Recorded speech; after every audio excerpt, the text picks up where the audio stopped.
Muy bien, vamos a meternos en uno de los terrenos quizá más complejos, pero también más fascinantes de la teoría literaria.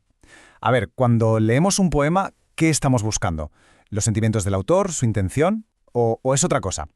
Hoy vamos a intentar desentrañar el posmodernismo, pero no como si fuera un manual de instrucciones, sino más bien como un kit de herramientas para analizar la literatura.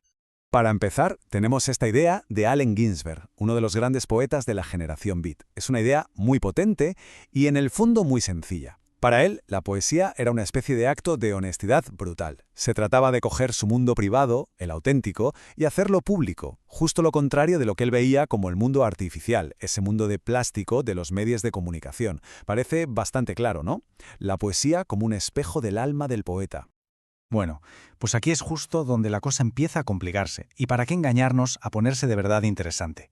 Esta pregunta es un torpedo directo a la línea de flotación de la idea de Ginsberg y nos abre de par en par la puerta al pensamiento posmodernista. ¿De verdad es posible, o siquiera buena idea, separar la obra de la persona que la creó? Para intentar responder a esa pregunta, vamos a hacer una cosa. Vamos a tratar el posmodernismo justo como eso, como un kit de herramientas. No se trata de aceptarlo todo sin más. Al contrario, como sugiere la fuente de este análisis, vamos a cribar en busca de oro. O sea, vamos a ver qué ideas nos sirven, cuáles nos ayudan a entender mejor un texto y cuáles quizá nos lían más de lo que aclaran. Y aquí tenemos la primera herramienta. Y ojo, que es la más famosa y la más polémica de todas. La muerte del autor, una teoría de Roland Barthes. La idea, en esencia, es que una vez que un texto se publica, el autor, por así decirlo, pierde el control. Ya no tiene la última palabra sobre lo que significa. El texto se convierte en un espacio abierto donde caben muchas interpretaciones, y la vida del autor es solo una pieza más del puzzle, pero no la pieza central. Vamos con otra herramienta fascinante, la hiperrealidad. Esto es de Jean Baudrillard, que decía que en nuestra cultura, que está saturadísima de imágenes y medios, las copias de la realidad, la publicidad, la tele, las redes sociales, pueden llegar a ser más reales para nosotros que la propia realidad.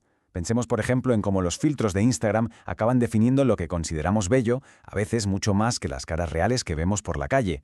Pues eso, esa copia que ya no necesita un original, eso es la hiperrealidad. Para verlo todo un poco más claro, esta tabla es genial.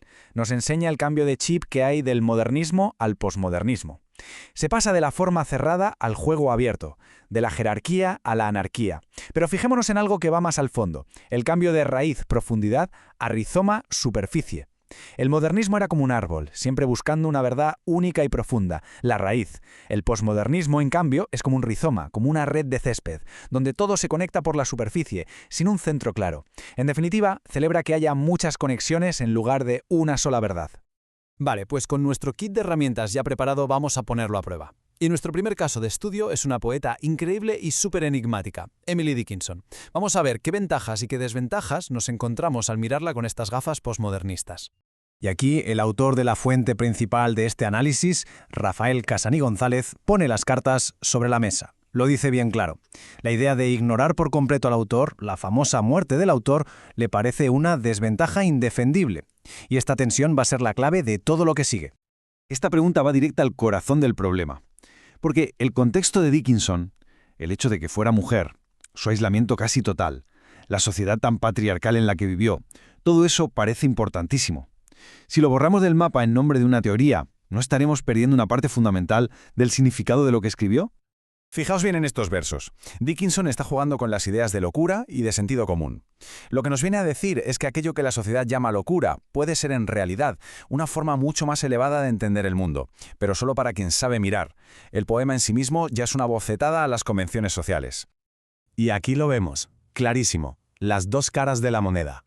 La ventaja: la mirada posmodernista nos permite ver su estilo no como algo raro o incorrecto, sino como un acto deliberado de antiforma. Es un juego con el lenguaje, usando esos guiones tan suyos para romper la estructura, la autoridad del poema clásico, y eso, la verdad, es oro puro. Pero ¿y la desventaja? Pues es gigantesca. Si aplicamos la muerte del autor y pasamos de su contexto, nos perdemos la crítica feroz a una sociedad donde la inteligencia de una mujer brillante podía despacharse fácilmente diciendo que era locura. Así que, aunque las herramientas posmodernas nos iluminan su técnica de una manera nueva y muy interesante, la conclusión parece clara. Su contexto, el ser mujer, su aislamiento, no son un simple añadido. Son una parte vital, fundamental, de la historia que sus poemas nos están contando. Venga, pasemos ahora a nuestro segundo caso, Allen Ginsberg. Si con Dickinson la cosa era intensa, con Ginsberg la conexión entre su vida y su obra es todavía más explícita, más pública. Su poema más famoso, Aullido, no fue solo una obra de arte, es que acabó, literalmente, en un juicio. Aquí es el propio Ginsberg el que nos da la clave. Moloch, esa figura monstruosa y central de la segunda parte de Aullido, no es una simple metáfora. Para él, Moloch era el nombre de esa fuerza destructiva de la sociedad que llevó a su madre a la enfermedad mental y, finalmente, a una lobotomía. Es algo increíblemente personal. La fuente lo dice de forma rotunda. Es imposible desenredar la poesía de Ginsberg de la persona que fue.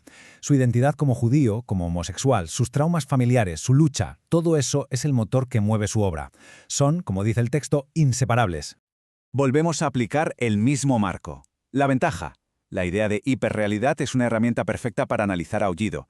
Ginsberg no solo critica la sociedad, está denunciando un mundo envasado, enlatado y de plástico, una simulación que aplasta lo más humano. La teoría nos da el vocabulario perfecto para entender esa lucha. Pero la desventaja. Aquí, la muerte del autor directamente se hace añicos. Ignorar que fue Ginsberg quien escribió esto significa ignorar que el poema fue un testimonio tan personal, tan crudo y tan valiente que acabó en un juicio que cambió la historia de la libertad de expresión en Estados Unidos. Entonces, ¿qué hemos aprendido de todo esto? Después de pasar por Dickinson y por Ginsberg, ya podemos empezar a sacar conclusiones, a decidir con qué oro de nuestro kit de herramientas postmodernista nos quedamos.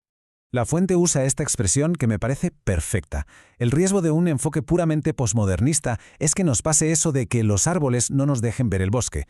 Es decir, que nos perdamos tanto en la teoría, en el juego de las palabras, en la deconstrucción, que al final se nos olvide lo más importante, el mensaje humano, el contexto histórico y la intención que le dan a la obra toda su fuerza.